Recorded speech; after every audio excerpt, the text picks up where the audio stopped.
आज की इस वीडियो में हम लोग कंसेप्ट समझेंगे महर का। महर को इंग्लिश में डावर कहते हैं। देखिए, डावर या महर होता क्या है। शादी हुई, मैरिज में एक पार्टी हस्बैंड है, दूसरा पार्टी वाइफ।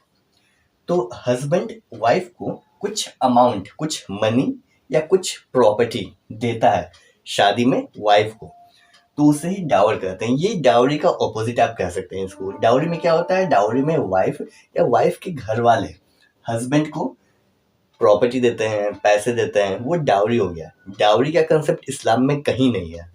इस्लाम में डावर का कंसेप्ट है। डावर यानी महर। महर में हस्बैंड देता है वाइफ को, कुछ पैसे देता है, कुछ प्रॉपर्टी देता है। अगर एग्जाम में आपको इन जनरल डावर लिखने को आ जाएगा तो आप सबसे पहले डेफिनेशन से स्टार्ट कीजिएगा। डेफिनेशन में सबसे पहले ऑनरेबल जस्टिस महमूद का डेफिनेशन दीजिएगा। और केस में ऑनरेबल जस्टिस महमूद एक केस में बताए थे कि डावर किसे कहते हैं। केस का नाम है अब्दुल कादिर वर्सेस सलीमा। 1886 का केस है। अब्दुल कादिर वर्सेस सलीमा 1886। इस केस में ऑनरेबल जस्टिस महमूद डिफाइन करते हैं डावर को। डावर होता क्या है। जस्टिस महमूद कहते हैं कि डावर एक मनी होता है, सम ऑफ अमाउंट होता है या कुछ प्रॉपर्टी होता है जो हस्बैंड प्रॉमिस करता है वाइफ को कि शादी में एज अ कंसिडरेशन वो वाइफ को कुछ मनी देगा या कुछ प्रॉपर्टी देगा। ठीक है। अगर मान लेते हैं शादी में कुछ ऐसा सच डिसाइडेड नहीं है, उसके बावजूद भी वाइफ इंटाइटल्ड होगी उस डावर के लिए, उस महर के लिए। ठीक है। ये अब्दुल कादिर केस में जस्टिस महमूद ऐसे डिफाइन करते हैं महर को, डावर को। डिफरेंट और भी डेफिनेशन है जो हम आपको बता देते हैं। इसको आप कंसिडर कीजिएगा, याद रखिएगा, तो और एग्जाम में भी लिखिएगा तो अच्छे मार्क्स आएंगे। जैसे विल्सन कहते हैं कि dower is a consideration for the surrender of person by the wife. Wilson कहते हैं। आमिर अली कहते हैं कि dower is a consideration which belongs absolutely to the wife. केवल वाइफ का होता है। ये आमिर अली का डेफिनेशन है। मुल्ला भी डिफाइन करते हैं। मुल्ला डिफाइन करते हैं कि dower is a sum of money और other property which the wife is entitled to receive from the husband in consideration of the marriage। more or less सबका एक ही चीज का ऐसा ही डिफिनेशन, लेकिन वर्ड बाय वर्ड याद कीजिएगा और एग्जाम में लिखिएगा तो मार्क्स अच्छे आएंगे।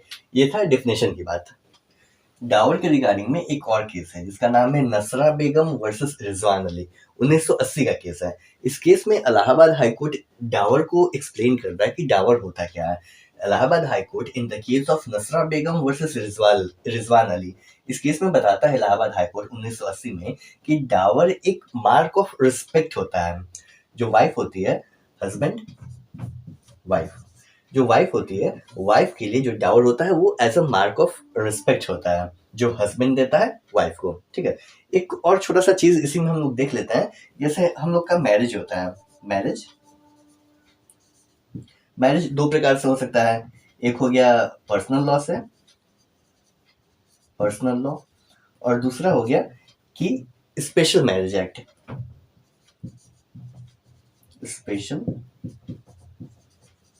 मैरिज एक्ट कब का है? 1954। तो स्पेशल मैरिज एक्ट में शादी हो सकता है। पर्सनल लॉ, पर्सनल लॉ मतलब इस्लाम में जो निकाह होता है, काजी साहब आते हैं, कारी साहब आते हैं, उनके सामने मौलाना साहब आते हैं, विटनेस होता है, दो गवाह होते हैं, वो पर्सनल लॉ हो गया। और एक स्पेशल मैरिज एक्ट के तहत में हो गया, कोर्ट में जाके शादी की जा सकती है। तो हम यहाँ पे स्पेशल मैरिज एक्ट 1954 की बात कर रहे हैं। अगर शादी होती है स्पेशल मैरिज एक्ट 1954 के तहत में, तो यहाँ पे डावर का कोई कंसेप्ट नहीं है।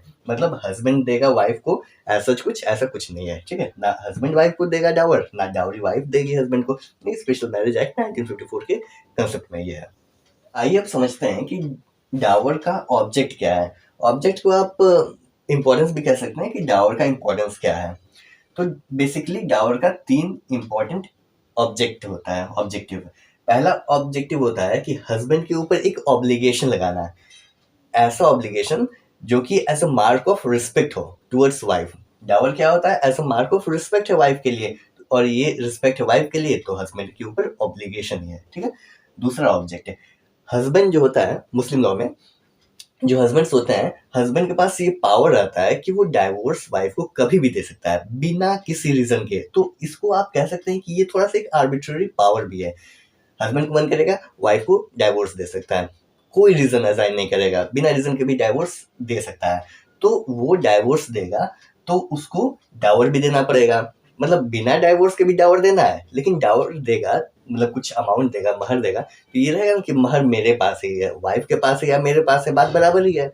तो लेकिन अगर डाइवोर्स दे दिया तो वाइफ अब चली जाएगी, उसके पास रहेगी नहीं, तो यहाँ पे थोड़ा सा लायबिलिटी जैसा लग रहा है। तो इसलिए हस्बैंड की डाइवोर्स देने की पावर को कंट्रोल करना, ये दूसरा ऑब्जेक्टिव होता है। तीसरा ऑब्जेक्टिव होता है कि वाइफ को डाइवोर्स मिल गया तो अब वो बेचारी दर बदर कहाँ भटकेगी। अगर मान लेते हैं वो हाउस वाइफ है, काम नहीं करती है, जॉब नहीं करती है, तो कहाँ भटकेगी। तो जो डावर रहेगा उससे उसका सब्सिस्टेंस अलाउंस रहेगा, कुछ उसका खर्चा पानी चलता रहेगा, सो दैट वो जो वाइफ है वो हेल्पलेस ना रहे।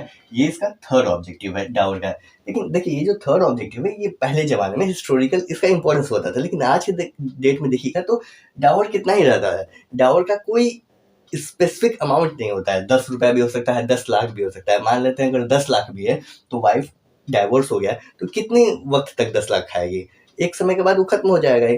तो इसी को नजर में रखते हुए सीआरपीसी का सेक्शन 124 आता है, सेक्शन 125 सेक्शन 125 सीआरपीसी का कहता है कि वो वाइफ को अलाउंस मिलेगा, मेंटेनेंस मिलेगा। वो नहीं कहता है कि वाइफ हिंदू हो, मुस्लिम हो, किस धर्म की हो, कोई भी धर्म हो सकता है, कोई इसका नहीं मेंशन है सीआरपीसी का सेक्शन 125 में। तो ये चीज़ है। तो बेसिकली अगर डावर की बात की जाए तो ये 3 ऑब्जेक्टिव्स का यहाँ पे है। लेकिन अगर आप ये जो हम बताएं अभी कि सीआरपीसी 125, ये आप कंक्लूजन में आप लिख सकते हैं आंसर में, ऐसे इसका क्रिटिक्स करके, ठीक है। ये है ऑब्जेक्टिव। आइए अब हम लोग समझते हैं क्लासिफिकेशन ऑफ डावर, यानी महर कितने प्रकार के होते हैं। बेसिकली बात की जाए तो महर 2 प्रकार के होते हैं। एक होता है स्पेसिफाइड डावर, दूसरा कस्टमरी डावर।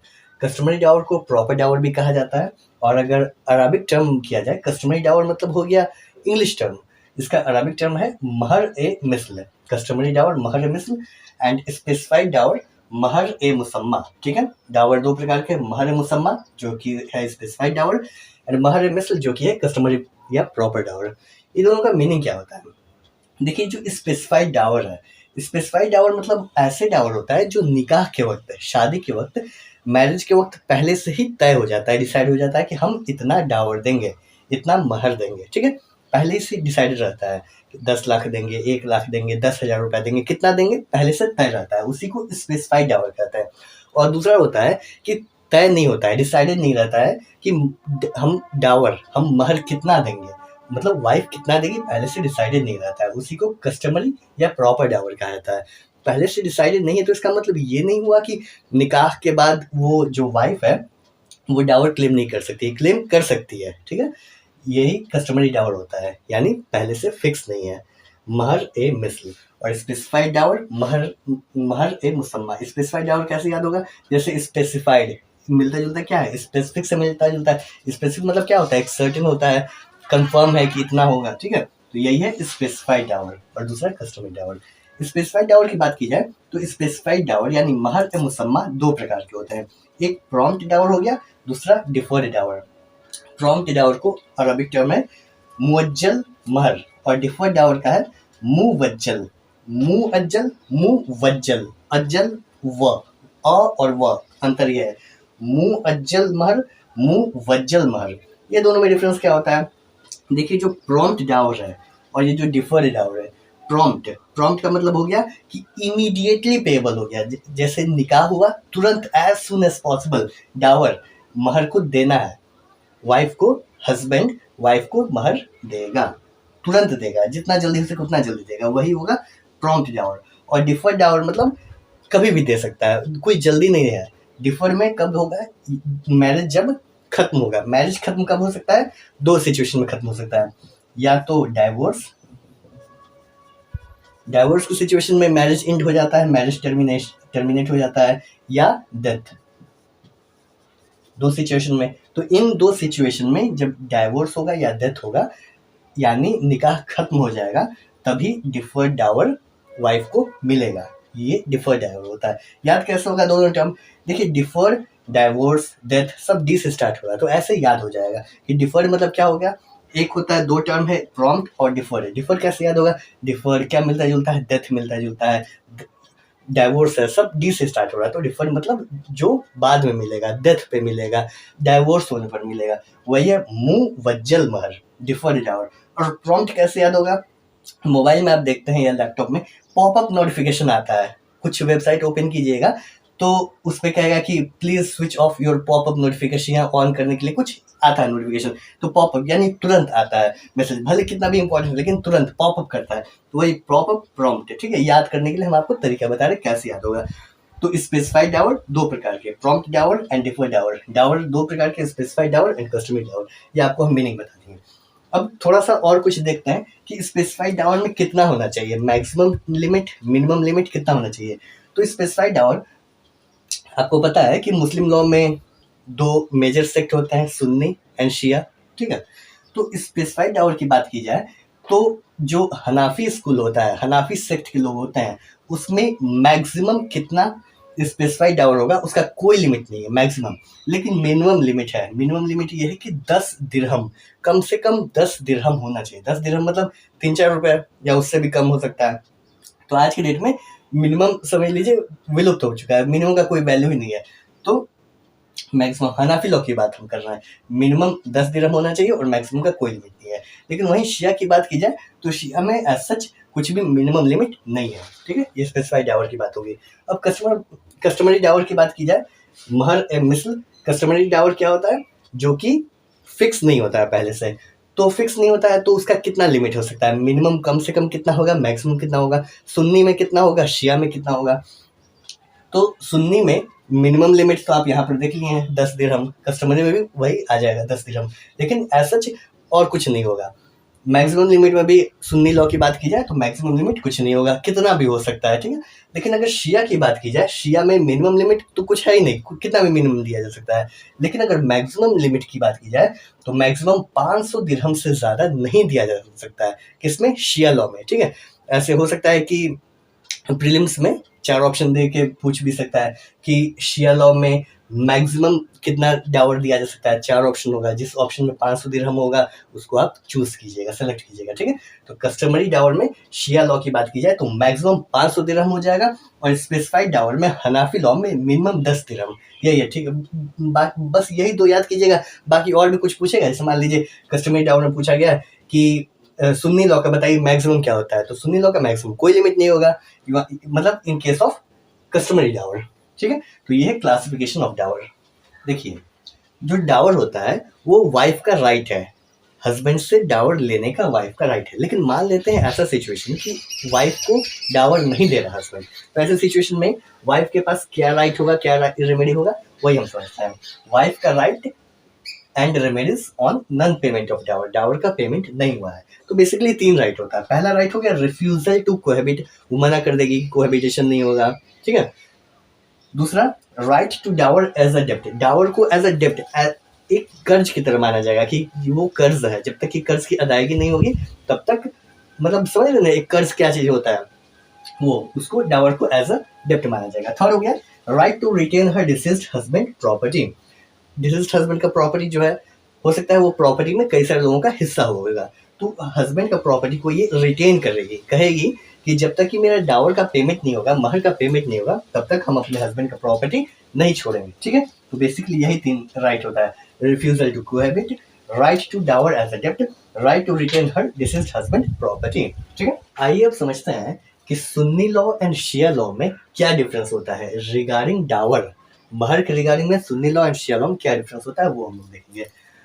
सुन्नी लॉ में अगर स्पेसिफाइड डावर की बात की जाए तो मिनिमम 10 दिरहम होगा। ठीक है, 10 दिरहम से कम नहीं होगा, कम से कम 10 दिरहम जरूर होगा सुन्नी लॉ में। ठीक है, स्पेसिफाइड डावर। लेकिन वही शिया लॉ की बात की जाए तो शिया लॉ में स्पेसिफाइड डावर के मिनिमम कोई भी लिमिट नहीं है। सेकेंड पॉइंट, शिया लॉ में जो प्रॉपर डावर होता है उसमें मैक्सिमम 500 दिरहम, 500 दिरहम मैक्सिमम होगा, इससे ज्यादा नहीं होगा। लेकिन अगर सुन्नी लॉ की बात की जाए तो सुन्नी लॉ में प्रॉपर डावर के केस में कोई भी मैक्सिमम लिमिट नहीं है, कितना भी हो सकता है। Next third point, Sunni law में बात की जाए स्पेसिफाइड डावर की तो स्पेसिफाइड डावर का मैक्सिमम लिमिट नहीं होता है। ठीक है, लेकिन अगर शिया लॉ में स्पेसिफाइड डावर की बात की जाए, ठीक है, स्पेसिफाइड डावर की बात की जाए शिया लॉ में तो 500 दिरहम से भी ज्यादा हो सकता है, इलीगल नहीं होगा। स्पेसिफाइड डावर हम प्रॉपर डावर की बात नहीं कर रहा है। प्रॉपर डावर मैक्सिमम 500 हो सकता है, लेकिन अगर स्पेसिफाइड डावर की बात की जाए तो 500 से ऊपर हो सकता है, लेकिन उसको इनकरेज नहीं किया जाता, उसको सही अच्छा नहीं माना जाता है। ठीक है, हो सकता है इलीगल नहीं होगा, लेकिन माना जाता है कि 500 दिरहम से कम ही होना चाहिए। नेक्स्ट पॉइंट, सुन्नी लॉ में मैरिज, आपको पता है कि मैरिज डिसॉल्व हो सकता है या तो डाइवोर्स से या डेथ से। मान लेते हैं मैरिज जो है वो डेथ से डिसॉल्व हो गया, तो डिसॉल्व हो गया तो दो सिचुएशन हो सकता है, या तो मैरिज कंज्यूमेट हुआ है या कंज्यूमेट हुआ है या कंज्यूमेट नहीं हुआ है, दो सिचुएशन हो सकता है। तो ऐसे सिचुएशन में कंज्यूमेट हुआ है या नहीं हुआ है कोई फर्क नहीं पड़ता है। जो प्रॉपर डावर होगा वो माना जाए कि हाँ ड्यू है, वाइफ को मिलेगा। डेथ हो गई हस्बैंड की, उसके बावजूद भी वाइफ को प्रॉपर डावर मिलेगा। लेकिन अगर शिया लॉ की बात की जाए तो शिया लॉ में अगर मैरिज जो है अगर वो कंज्यूमेट नहीं हुआ है तो किसी भी प्रकार का डावर नहीं दिया जाएगा। ठीक है, डावर को माना नहीं जाएगा कि वो ड्यू है। नेक्स्ट पॉइंट, एग्रीमेंट, अगर कोई सुन्नी लॉ में अगर एक एग्रीमेंट बनाया जाता है कि जो डावर है वो डावर को माना जाए कि वो डावर ड्यू नहीं है, महर ड्यू नहीं है, ऐसा एग्रीमेंट बनाया गया, तो ऐसा एग्रीमेंट सुन्नी लॉ में वर्ड होगा। लेकिन अगर सेम एग्रीमेंट बनाया गया है शिया लॉ में कि जो एग्रीमेंट है डावर का वो ड्यू नहीं होगा, शिया लॉ में अगर ऐसा एग्रीमेंट बनाया गया है तो वो वैलिड होगा। लेकिन इसके दो कंडीशन है, कब वैलिड होगा, अगर वाइफ सेन है और एडल्ट है। सेन है मतलब उसका मानसिक स्थिति सही है, समझ रही है क्या करना है क्या नहीं, सब कुछ अच्छा, एक नॉर्मल इंसान है। सेन है एंड एडल्ट मतलब आप जानते हैं मुस्लिम लॉ में at the age of puberty को एडल्ट माना जाता है, जो कि है 15 साल। ठीक है, नेक्स्ट छठा, डावर। अगर एग्रीमेंट बनाया गया है कि मतलब कोई भी एग्रीमेंट नहीं बनाया गया कि जो डावर है उसका नेचर कैसा है, प्रॉम्प्ट डावर है या डिफर्ड डावर है, कैसा डावर है, वो उसका एग्रीमेंट नहीं बनाया गया। तो ऐसे सिचुएशन में सुन्नी लॉ में ये माना जाएगा कि उस डावर का जो एक रीजनेबल पार्ट होगा, रीजनेबल पार्ट कुछ भी हो सकता है, सिचुएशन टू सिचुएशन डिफर करेगा, उसका रीजनेबल पार्ट प्रॉम्प्ट डावर होगा। लेकिन वहीं अगर शिया लॉ की बात की जाए, शिया लॉ में एक डावर है जिसपे कोई भी एग्रीमेंट नहीं बनाया गया कि वो डावर का नेचर क्या होगा, तो ऐसे सिचुएशन में पूरा होल डावर को ही प्रिज्यूम माना जाएगा कि वो प्रॉम्प्ट होगा। प्रॉम्प्ट मतलब क्या कि इमीडिएटली पेबल, जैसे निकाह हुआ शादी हुआ तुरंत देना है, एज सुन एज पॉसिबल। ठीक है, तो ये था Sunni law and Shia law. यहीं पे एक छोटा सा और कंसेप्ट आ जाता है डावर में, एक आ जाता है खर्चा ए पानदान। खर्चा ए पानदान में बेसिकली क्या होता है कि इसमें वाइफ को, इसको बिटल बॉक्स एक्सपेंस भी कहा जाता है, तो बेसिकली वाइफ को कुछ पैसे दिया जाता है हस्बैंड के थ्रू, कुछ पैसे दिया जाता है जिसको मेवा खोरी भी कहा जाता है, फ्रूट्स खाने के लिए, ड्राई फ्रूट्स खाने के लिए, कुछ भी मतलब अपने पर्सनल खर्च के लिए दिया जाता है, उसी को खर्चा पानदान कहा जाता है। ठीक है, तो ये था हमारा इस वीडियो में डावर का कंसेप्ट, डावर से रिलेटेड जो भी इंपॉर्टेंट चीजें थी वो आपको बता दिए। आई होप समझ गए होंगे आप। मिलते हैं नेक्स्ट वीडियो में। Thanks for watching. जय हिंद।